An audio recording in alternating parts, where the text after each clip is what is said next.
Magandang adlaw everyone! This is Cor and welcome to CORRdapya TV. So this is what lipad bahay looks like. One box. Some plants for the plantitas out there. That 1, 2, 3, 4, 5, 6. So not including a microwave, 5. And then we have some boxes here. So 6, 7, 8, 9, 10. So total of 10 boxes. Hindi ko na sinali yung may printer, microwave. The good thing is we don't have furniture. So hindi masyadong hassle sa paglipat. Tsaka hindi masyadong magasto sa pag-hire ng van. So ito po yung van na hinire namin to transfer all our stuff. That's all our stuff here. That's the whole lot. I think there's only a few boxes left. Anytime now, expected? 2021. Oh, 2021. that's the last bit. Yeah. Carlos is popular now. Oh, thank you, Cor. You're my favourite customers.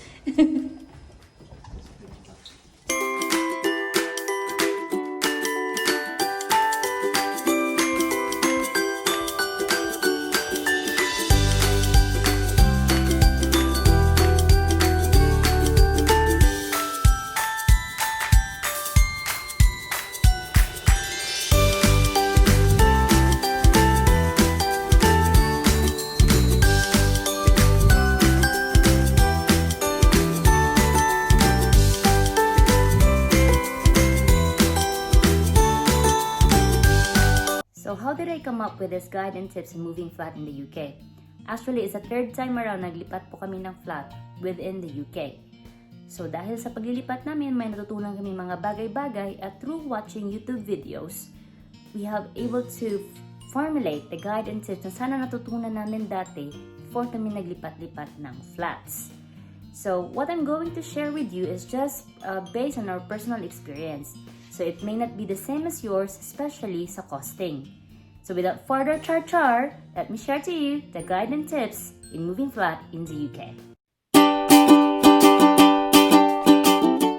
So guide number 1.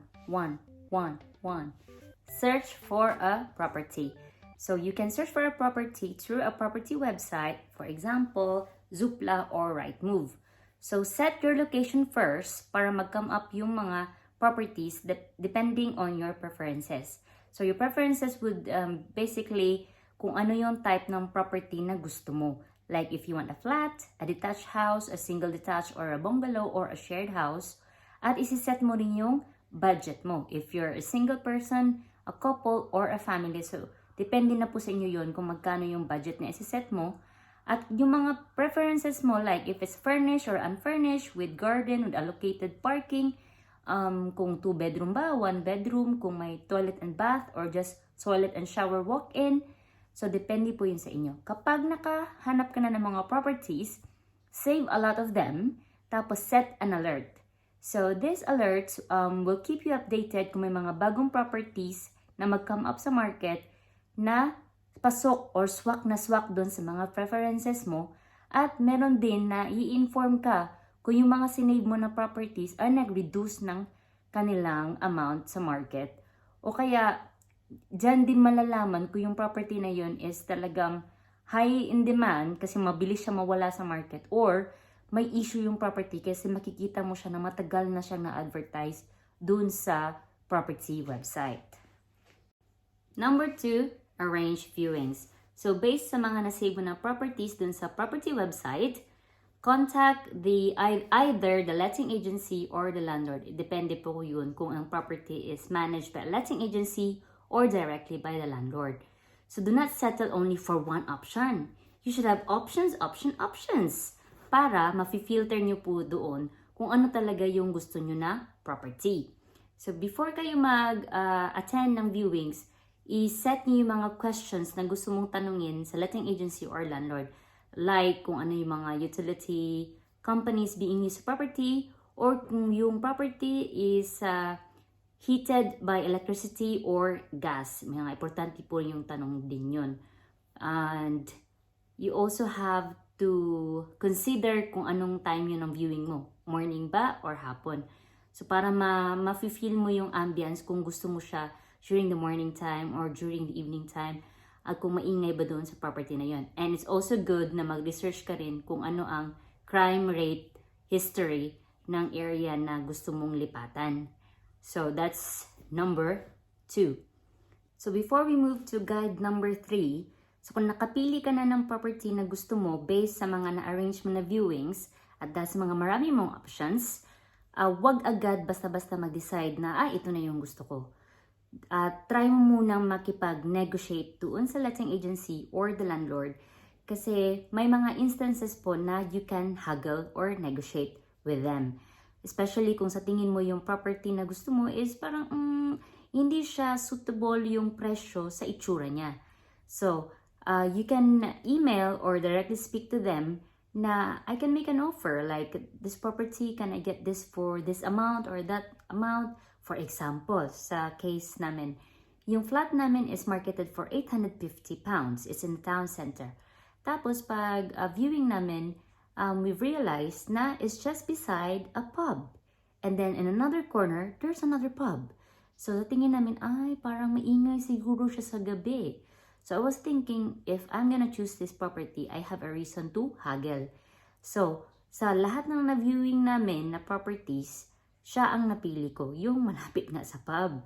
So, I emailed the letting agency. Sabi ko, I would like to make an offer to the landlord before ko nga kunin yung property. Sabi ko, I think because of the circumstances na yung location ng property is just beside a pub at sa nearby pa niya na corner, merong another pub. I think na maingay siya pag gabi and magiging disturbo siya sa pagtulog. So, I would like to make an offer instead of paying $850 a month, £800 pounds na lang per month. So, in-email ng letting agency yung landlord regarding our offer and boom, within the day, pumayag naman si landlord. So, na-understand naman niya yung pinaglalaban namin, no? Na this must deserving yung property sa 800 instead of 850. So, that's what you have to do before going to guide number 3. Pay your holding deposit. So, the holding deposit is usually equivalent to 1 week's rent. So, holding deposit is not an assurance na magiging sayo na po yung property. I-take down lang po yun sa market or sa mga adverts nila sa property website. And it is subject to kung magiging successful or failure yung pagbabackground check nila. And that is guide number 4, the referencing process.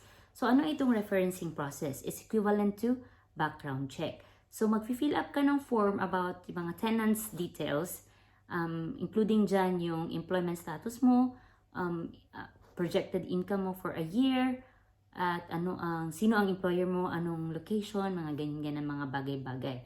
So, they're going to contact your present employer just to validate kung currently employed ka ba at kung tama ba yung dineclare mo ng mga details. At kung naging tenant ka na, they will also gonna take the details of your current landlord. So, they're going to check kung good or bad tenant ka. So, that's how the referencing process goes. So, it will take around 1 week or 2 weeks. Depende po kung mabilis po yung mag-reply yung employer nyo dahil magkukontak po talaga sila sa employer nyo. So, you have to inform them na they will be expecting a call or an email from a letting agency or a landlord para mag-background check lang kung talagang currently employed ka sa company nila or not. At yun naman sa landlord mo, you have to inform them na you're going to expect also a call or an email from a referencing agent para lang i-validate kung maayos ka ba na tenant or not. So that's guide number 4. Dagdag ko lang po doon sa guide number 4. Sa mga first-time tenants, usually yung mga letting agency or yung mga landlords ay hihingi siya ng guarantor letter or papafill up niya yung form sa isang colleague mo that will serve as your guarantor para to back up your character at saka i-validate yung present employment mo. Okay? So number 5 is finalizing the tenancy contract. So, successful na yung referencing process mo, wala na silang nakinahanap ng mga problema. So, i-finalize na ng either letting agency or the landlord yung mga bagay-bagay doon sa sakop ng iyong pag-rent ng property. So, before signing it, you have to read all the bits and pieces para klaro at walang problema in the future. So, guide number 6. So, plansyado na po yung tenancy contract nyo. So, you have to pay your security deposit fee. So, based on our experience, it's usually equivalent to 5 weeks rent or 6 weeks equivalent sa rent. So, sa case namin, yung nilipatan namin, we paid equivalent of 5 weeks deposit plus 1 month advance ng rent. So, the security deposit fee is more on a landlord's protection. Kasi kung umalis ka sa property tapos may mga na-damage ka sa property niya, especially sa mga furniture, kung na-receive mo siyang fully furnished and tapos inalisan mo yung property na madumi, basta pag maraming issues na mahanap niya, it will be deducted from your security deposit fee. So yun po yun. So you have to read it properly doon sa tenancy agreement na pinirmahan mo kasi makikita mo doon kung para saan yung security deposit fee. So usually, you have to pay this amount a week before your move-in date or 72 hours prior you move in. So they will ask for a proof na nabayaran mo na yung security deposit fee bago nila i-schedule kung kailan mo ipipick up yung keys from the landlord or from the letting office. So guide number 7 is pack your stuff. So buy some moving boxes, packaging tapes at mga bubble wraps na kailangan nyo sa pagsisecure ng mga gamit nyo safely. So if you have old moving boxes, then you can reuse them at saka yung mga bubble wraps para yun sa mga babasagin nyo pong mga gamit. So that's guide number 7. And then guide number 8, kung previous tenant ka na at maglilipat ka lang ng panibagong property, you have to keep in mind this guide number 8. So guide number 8 is book an end of tenancy cleaning. Hindi nyo po pwede basta-bastang iwanan lang yung previous flat nyo nang hindi na deep clean. So, hindi yung ikaw lang maglilinis ng property on your own. Hindi pwede po yung ganun. Kasi may mga properties na managed by letting agency or landlord na masyadong istrikto sila at naghahanap sila ng proof na talagang napadeep clean yung property to your receipts. So kung ikaw lang naglinis-linis dyan, tapos pag inventory day na, yung mag-check na sila, pag check out mo, tapos nakita nila, ay hindi masyadong maganda ang pagkalinis, ipapaulit nila po yun or ibabawas po yun sa security deposit niyo po. So, mas mabuti pang mag-hire ka na lang ng mga professionals to clean your previous property na nirentahan para talagang wala nang sakit pa sa ulo. So, yung mga end of tenancy cleaning, for example, sa case namin, depende po yun kung gaano kalaki yung property, kung magkano yung i-charge nila. At syempre, depende sa location. Sa amin, 2 bedrooms kasi yung inalisan namin na property, tsaka fully carpeted pa siya. So, hindi lang kami nag-hire ng someone na magdi-deep clean, nag-hire din kami ng professionals na mag-steam carpet cleaning. Imagine, ang gastos-gastos. So, umabot po yun ng 300 pounds. Tumataginting na 300 pounds. So, you have to consider all these things na mga expenses, lalo na kung lumang tenant ka na at lilipat ka lang. Pero kung fresh tenant ka, so, syempre, yung guide number 8, wala na yun sa listahan. Okay? So, guide number 9 is hire a van or a moving company. So, depende po yun kung gaano karami yung gamit nyo. Kung boxes lang ba, luggages, or you have furniture. So, medyo komplikado kung may furnitures ka kasi it will really matter kung magkano yung i-quote sa'yo na amount. Kung meron kang malaking sasakyan, then go for it. Mas practical, mas tipid po. Tsaka, at the end of the day, mahihilo-hilo ka lang talaga. At kung may kakilala ka rin na may van, tapos may lisensya ka mag-drive, you can rent them for a day para mas convenient yung paglilipat yung mga gamit nyo.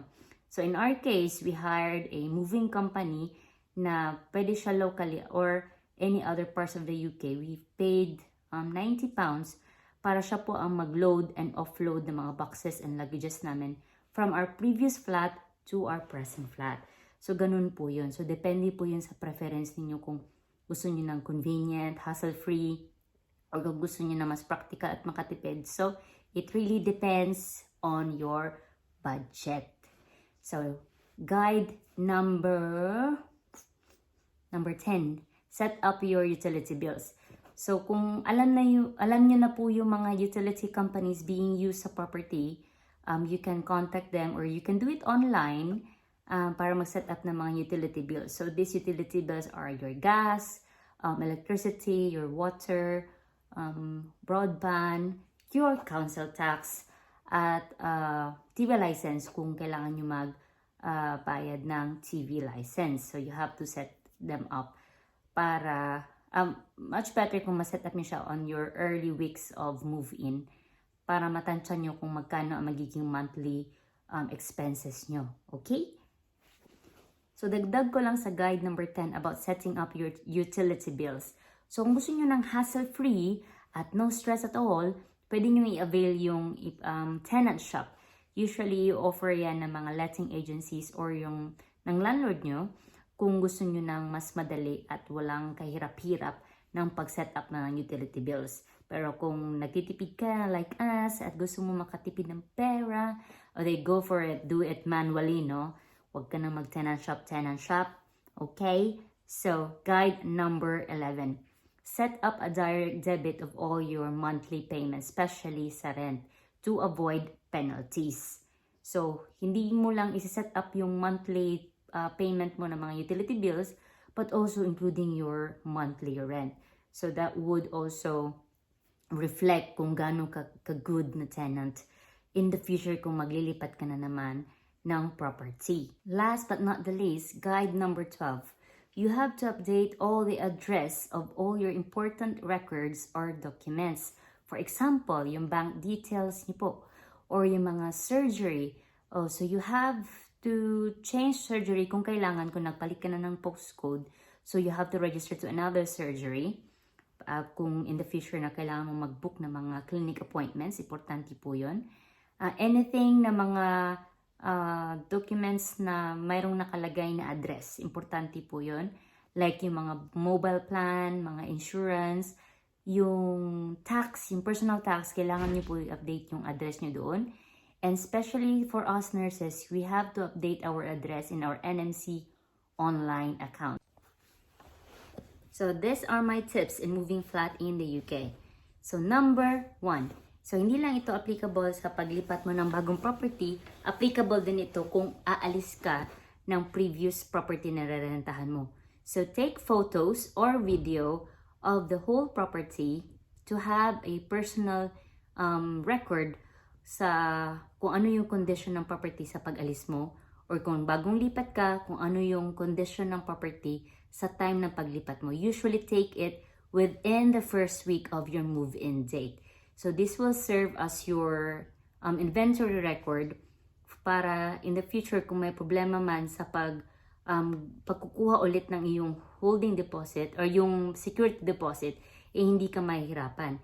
And it's much better if you send these photos or email them to the letting agency or to the landlord if it's not included sa inventory checklist na sinend nila sa email mo. Kasi magbibigay po yan sila ng inventory checklist before po ng pag-move in ninyo. So, you can give them a picture or a video of the current condition of the property na paglipat nyo. So, you will have no problems in the future. So, number 2, so sabi ko nga, sa bagong paglipat nyo pa, probably the first or 2 weeks of your move-in date, notify the landlord or letting agency for any issues of the property. So, kung may problema sa pipes, sa kuryente, sa mga appliances niya, it's better you report it right away para ma-sort out agad siya. Kasi kung patatagalin nyo pa, baka sabihin nila na gawa-gawa or kasalanan mo yung mga na-damage doon sa property. So it's better to report them immediately para ma-sort out agad yung problem. Number 3 is you have to locate the power or water box. So para saan po yan? So kung sakaling magpa-power tripping yung property, alam mo kung saan yung fuse box. Alam mo kung saan mag-manipulate. At kung may mga drips or mga baha sa property mo, so alam mo kung saan i-control naman yung metro ng tubig. So importante po yon. That is my tip number 3. Tip number 4, ensure nyo po na working yung mga smoke detectors or fire alarms sa property para in case of fire, so madidetect niya agad o may mga smoke. So alam mo nagpa-function siya ng maayos. And dapat kasi makaka-receive ka rin niya ng email from the letting agency or the landlord when was the last time that the smoke alarms were checked. And including po din po dyan ang pag-check nila ng mga boilers or the gas sa property. So you will also receive a gas certificate kung yung property is run by a gas. So importante po yun. You have to ensure that all of them are in good condition. Number 5, have a spare key. So decision nyo po yan kung gusto nyo pong magpakat ng another spare key and give it to a trusted friend or relative kung meron ka doon sa area doon. Kasi kung meron kang problema in the future, example, yung mga susi na iwan nyo sa loob, edi malalock up ka, hindi ka makakapasok. So ang option mo is mangungulit ka sa letting agency or landlord, so it will cause inconvenience, saka baka ma-penalize ka pa, magbabayad ka pa. So to avoid that problem, have a spare key kept with sa friend mo or sa relative. Okay? So, tip number 6. Itong tip number 6, depende rin po sa inyo ito. So, buy contents insurance. So, depende po if you think the things inside your property are very expensive to protect all your stuff from maybe fire or flood or anything na o kaya manakaw or mabasag. So that's what contents insurance is for. Make a diary of your moving history. So kung first time tenant ka, so kahit first time mo naging tenant, it's also important na maglagay ka ng move-in date mo sa isang property para meron kang record. Especially sa ating nurses, we have to keep a record of our moving histories kasi importante po yan in the future na pag-a-apply mo ng ILR because you have to declare all your addresses in the UK from the time you have arrived at saka yung present time. So, keep a record. And personally, I have a diary kung ano yung mga addresses namin previously sa date ng pag-move in at saka pag-move out. So, it's very important. It's gonna help you to have a peace of mind pag umabot na yung time na mag-apply ka ng ILR. At importante din yan sa pag-fill up ng mga documents. Number 8, know your neighborhood. Hindi yan siya for chika-chika purposes or for char-char lang, no? So, this is also for security purposes. Napanood niyo yung sa Netflix, diba? Yung, ano nga yun? American Murder, whatever.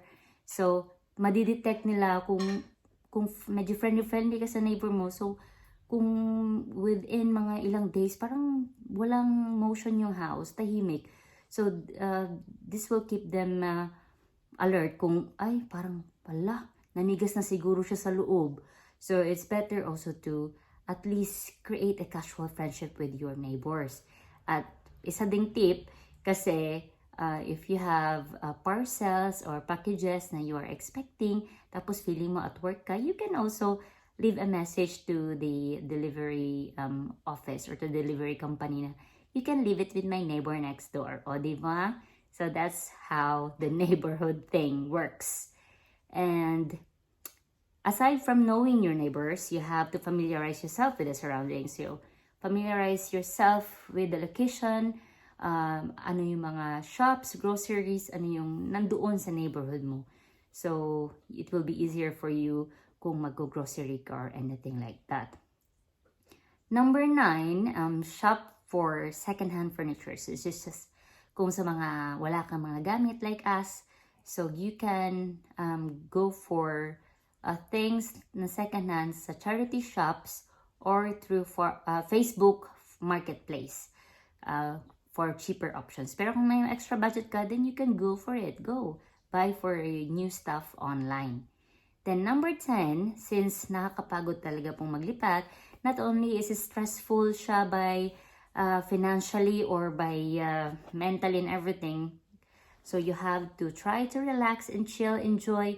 Since if it's COVID time, bawal ang housewarming, so just try to relax, sit down, have a drink and everything. So hopefully all the guide and tips that I have shared with you would serve a big help kung may plano ka maglipat ng flat in the future, or kung at the moment is nasa accommodation ka, kung nag-work ka sa hospital at plano mong magkuha ng flat in the future.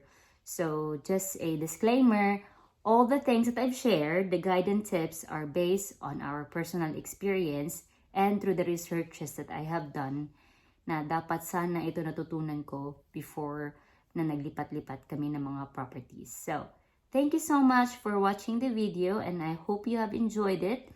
And please don't forget to like and subscribe to my YouTube channel, CORRdapya TV. I'll see you soon for more informative videos. Bye-bye!